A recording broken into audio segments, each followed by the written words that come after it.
Who was Wolfgang Amadeus Mozart, and why is he considered one of the greatest figures in classical music? Born in Salzburg, Austria, on a chilly January day in 1756, Mozart's life started in a humble household. His father, Leopold Mozart, a court musician, and his mother, Anna Maria Pertl, the daughter of a castle steward, had no idea they had given birth to a prodigy. At the tender age of 4, young Mozart started showing signs of his musical genius. He was already absorbing harpsichord lessons that his sister Marianne had started. Then, something extraordinary happened. By the time he was 5, Mozart composed his first piece, a harpsichord concerto titled Minuet and Trio in G major.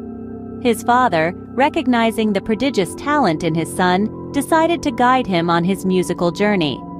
With his father's guidance, Mozart began his journey to becoming one of the greatest composers in history. Young Mozart and his sister took the European courts by storm. Dazzling the world with their remarkable talent, the young prodigies embarked on a journey that would solidify their place in musical history.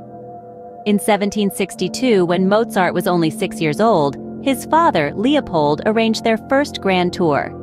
Accompanied by his 10-year-old sister, who was also a skilled instrumentalist, Mozart's first stop was Munich. The recital was a resounding success, and the young Mozart star began to shine brightly. From there, they journeyed to Vienna. The Viennese society was captivated by the musical siblings, and their fame quickly grew. The children were soon invited to perform for Empress Maria Theresa in the opulent Schönbrunn Palace. The performance was a triumph, and the young Mozart was hailed as a genius. The journey continued with the Mozart siblings performing to packed audiences in various German cities. From there, they ventured to Brussels, Orléans, and then to Paris.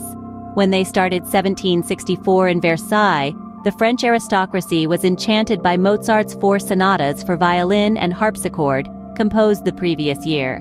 These masterpieces began to be published in Paris, marking the start of Mozart's compositions gaining widespread recognition. In London, they were welcomed by King George III. An 8-year-old Mozart, seated at the organ, flawlessly played any sheet music presented to him. His talent was undeniable, and his genius was becoming more apparent with each passing day. The early travels of Mozart were not just about performances and applause. They were an essential part of his growth as a musician. He absorbed the musical styles of various regions, interacted with other musicians, and began to develop his unique style. These experiences were instrumental in shaping the young Mozart into the musical titan he would become. His early exposure to different musical cultures, his performances for the aristocracy, and the publication of his compositions all played a significant role in his development as a composer. At a tender age, Mozart had already tasted fame and recognition. His early travels had provided him with invaluable experiences and exposure, setting the stage for the remarkable career that lay ahead. In London, Mozart found a mentor in Johann Bach. This encounter was more than just a meeting between two musicians. It was the intersection of a prodigy's path with that of an established master. Johann Bach, the youngest son of the renowned Johann Sebastian Bach, took a keen interest in the young Mozart, nurturing his talent and shaping his musical style. Their relationship was a rich exchange of ideas, with Mozart absorbing the nuances of Bach's compositions, the complexity of his harmonies, and the subtlety of his structures. This influence was profound and enduring, seeping into Mozart's works and shaping his approach to composition. It was particularly noticeable in the 2 symphonies, K16 and K19, where the echoes of Bach's musical fingerprint are evident. This relationship was a pivotal point in Mozart's life, a juncture that left an indelible mark on his musical identity. Bach's influence on Mozart was evident in his subsequent works. Mozart's Italian sojourn was a turning point in his career. From 1770 to 1773, he embarked on a journey that would take him through the heart of Italy's vibrant music scene. His travels were punctuated by a series of events that shaped not just his career, but also the future of classical music. In Rome, Mozart accomplished something quite extraordinary. He heard the Sistine Chapel Choir perform Gregorio Allegri's Miserere, a piece that was forbidden to be copied. Yet Mozart, with his prodigious musical memory, wrote it down from memory upon returning to his inn. The audacity of this act was so impressive that it was forgiven by the Pope himself, who awarded Mozart the Order of the Golden Spur. But Rome was just one stop on this Italian tour. Mozart spent 3 enlightening months in Bologna, studying the intricacies of counterpoint under the guidance of Father Martin. His time in Bologna was marked by a significant achievement. Despite being 7 years younger than the required age of 20, Mozart secured a spot in the prestigious Philharmonic Academy of Bologna. This wasn't a simple feat. He had to pass a rigorous exam, which he did with such proficiency that the institution's members showered him with applause. This earned him the distinction of becoming the youngest academician in the house. This Italian journey was transformative for Mozart. He was no longer just a virtuoso, a child prodigy who could play and compose music with an ease that left audiences spellbound. He was now an accomplished musician, a composer who was respected by his peers.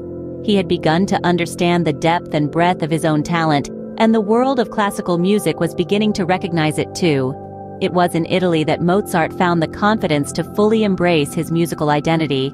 His experiences there shaped his compositions and his approach to music in profound ways. In Italy, Mozart transitioned from a virtuoso to a respected composer, and the world of music would never be the same again. Back in Salzburg, Mozart faced both triumph and tribulation. His travels had enriched his musical language, and it was time to put that knowledge to good use. Having returned to his hometown, he had already compiled an impressive portfolio of compositions, which he proudly signed with his full name, Wolfgang Amadeus Mozart. His prodigious talent was undeniable, and his mastery of music was recognized with a promotion to the prestigious position of Master of the Chapel. In this role, Mozart was responsible for composing and conducting music for the chapel's services. This position allowed him to experiment and refine his style further. However, being Master of the Chapel wasn't all sunshine and roses. It came with its fair share of challenges, the most significant of which was the Archbishop of Salzburg, a man who didn't fully appreciate Mozart's genius. The Archbishop, a stern and traditional figure, often clashed with Mozart. He found Mozart's music too complex and sophisticated for his taste, preferring simpler, more accessible tunes. This difference in musical preference led to frequent disagreements between the two, often leaving Mozart feeling frustrated and unappreciated. Mozart was a man of strong will and immense creative spirit. He wasn't one to compromise his artistic integrity for the sake of pleasing others. This led to an intense struggle between his duty as the master of the chapel and his desire to push the boundaries of musical expression. It was a difficult time for Mozart, filled with disappointments and bitterness. Yet, it was also a period of intense creativity and innovation. Despite the challenges, Mozart continued to create music that would stand the test of time. He composed pieces that were both technically challenging and emotionally profound, pushing the envelope of what was considered acceptable in his time. His music resonated with people far beyond the confines of the chapel, reaching the hearts of countless individuals across the globe. His work during this period laid the foundation for his later successes, solidifying his place as one of the greatest composers in history. In the last years of his life, Mozart composed some of his most memorable works. Despite the brilliance of his compositions, Mozart's final years were marked by financial struggles and personal hardship. His extravagant lifestyle, coupled with a decline in income from concerts and commissions, saw him and his family facing dire financial circumstances. Yet, it was during this time that his creativity soared, producing masterpieces that are revered to this day. Mozart's music began to evolve in complexity and depth, resonating with listeners in profound ways. His compositions from this period, including the operas The Marriage of Figaro, Don Giovanni, and The Magic Flute, as well as the magnificent Requiem in D minor, are considered some of his most significant works. These compositions showcased his genius, reflecting not only his mastery of form and technique, but also his ability to convey deep emotion through music. However, as Mozart's creative star shone brighter, his health began to fade. He was frequently ill, and his condition worsened over time. In late November 1791, at the age of 35, Mozart fell seriously ill.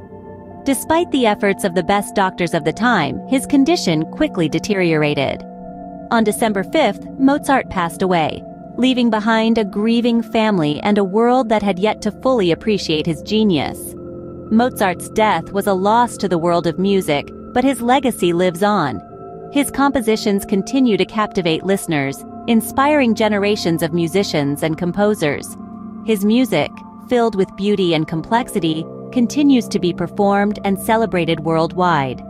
Mozart's life, though marked by hardship and ended prematurely, was a testament to his extraordinary talent and his indomitable spirit. His music continues to touch the hearts of those who hear it, transcending boundaries of time and culture. Though his life was short, Mozart's legacy in the world of classical music is eternal. His genius continues to shine, reminding us of the power of music to inspire, to move, and to uplift.